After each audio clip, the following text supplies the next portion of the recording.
Hola a todos. Hoy vamos a meternos de lleno en uno de los errores, yo diría, más peligrosos al probar estrategias de trading.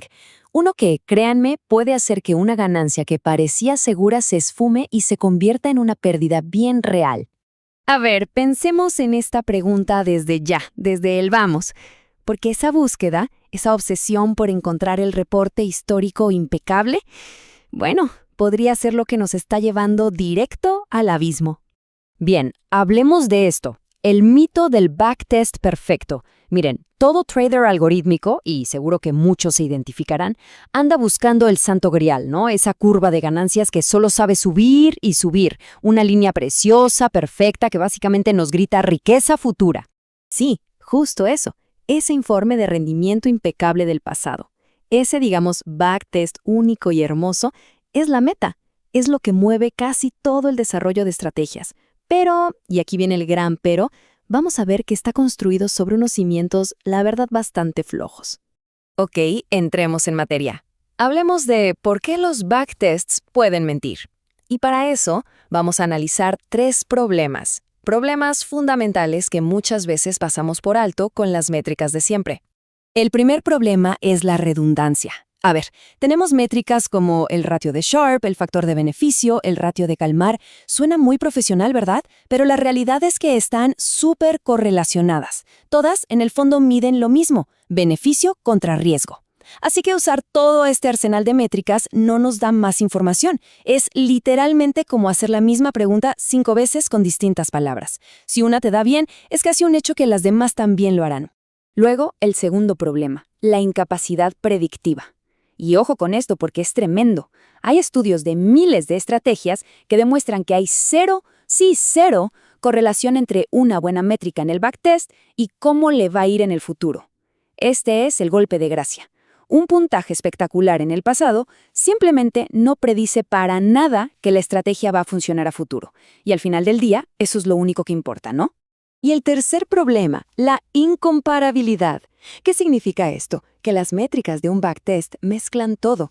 Mezclan la habilidad real de la estrategia, lo que llamamos alfa, con la simple tendencia del mercado, el beta. Para que se entienda fácil, piensen en esto. En un mercado alcista fuerte, hasta monos lanzando dardos podrían ganar plata. Una estrategia puede verse genial, espectacular, solo porque le tocó un buen viento de cola, no porque sea inteligente de verdad. Y aquí se ve clarísimo. Por un lado, el alfa, la habilidad real, la ventaja propia de la estrategia. Y por otro, el beta, que es básicamente el viento del mercado a favor. Lo realmente clave acá es que un backtest normalito no sabe distinguir entre los dos. No te puede decir si la estrategia es una genialidad o, bueno, si es solo un mono con suerte que aprovechó la corriente.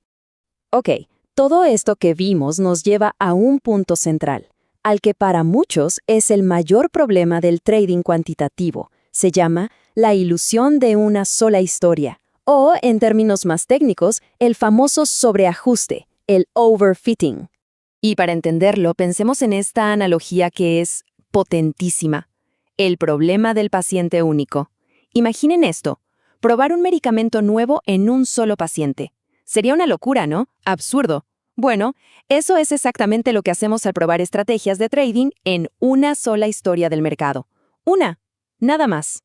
Justamente como dice Jaume Antolí Plaza, un solo backtest no es suficiente para inferir la bondad de un sistema. Y ese es el meollo del asunto. Una estrategia puede parecer perfecta, pero ¿y si solo lo parece porque de pura casualidad se ajustó como un guante al ruido y a las particularidades de ese único camino histórico que le tocó? Entonces, si una historia no basta, ¿qué hacemos? Bueno, la solución es bastante lógica. Necesitamos más historias. Y aquí es donde la cosa se pone interesante, y entra en juego un concepto clave, forjando futuros plausibles con datos sintéticos. La idea es genial, de verdad. En lugar de quedarnos con la única historia que pasó, podemos generar un multiuniverso de historias de mercado. Cientos de series de precios alternativas que, si bien nunca ocurrieron, son estadísticamente válidas, es decir, podrían haber pasado perfectamente. La clave es que preservan el ADN estadístico del mercado real. Pero ojo, esto no es inventar números al azar. Para que estos datos sintéticos sean válidos, tienen que cumplir 3 criterios muy estrictos. Tienen que tener una distribución de retornos similar a la real, una autocorrelación similar y también una agrupación de volatilidad similar. Solo si cumplen con esto, podemos considerarlos futuros plausibles y usarlos para hacer pruebas serias. Bueno, todo esto en teoría suena espectacular, ¿no? Pero la pregunta del millón es, ¿de verdad funciona en la práctica? Pues para responder eso, se hizo un experimento. Veamos qué pasó al poner a prueba los sintéticos. Miren la escala de esto. Se generaron 374 reglas de trading. Se probaron en 28 pares de Forex. Y cada una de esas reglas se pasó por el filtro de 100 historias sintéticas. Después de todo eso, se midió cómo les fue en el mundo real durante un año. La idea era ver si este filtro sintético de verdad podía separar el trigo de la paja, las estrategias buenas de las malas. Y los resultados, bueno, hablan por sí solos. Miren este gráfico. Sin usar el filtro sintético, solo el 45% de las estrategias sobrevivieron y ganaron dinero, menos de la mitad. Pero, al validarlas con los sintéticos, ¡pum!, la tasa de supervivencia se disparó al 76.5%. La diferencia es brutal. Y si eso les pareció bueno, miren esto. El beneficio promedio. Las estrategias sin filtrar, en promedio, perdieron $28. Sí, perdieron plata. En cambio, las que pasaron el filtro sintético, en promedio, ganaron $231. Pasamos de perder dinero a ser sólidamente rentables. Es contundente. Entonces, ¿cuál es la conclusión de todo esto? Pues que necesitamos un nuevo manual de validación. Tenemos que cambiar el chip por completo, dejar de obsesionarnos con encontrar ese pasado perfecto y empezar a probar nuestras ideas contra la sabiduría de muchos pasados posibles. Para resumir, las claves son estas. Primero, un solo backtest es un experimento con una muestra de 1. Estadísticamente no sirva de mucho. Segundo, los datos sintéticos nos dan un tamaño de muestra grande, robusto. Tercero, nos permiten medir el sobreajuste, ese gran enemigo, de forma directa. Y cuarto, y lo más importante, nos dan una estimación mucho más confiable de cómo podría irle a la estrategia en el futuro. Es pasar de la anécdota a la estadística, de la suerte a la robustez. Y todo esto nos deja con una pregunta final, una reflexión para que se quede rondando.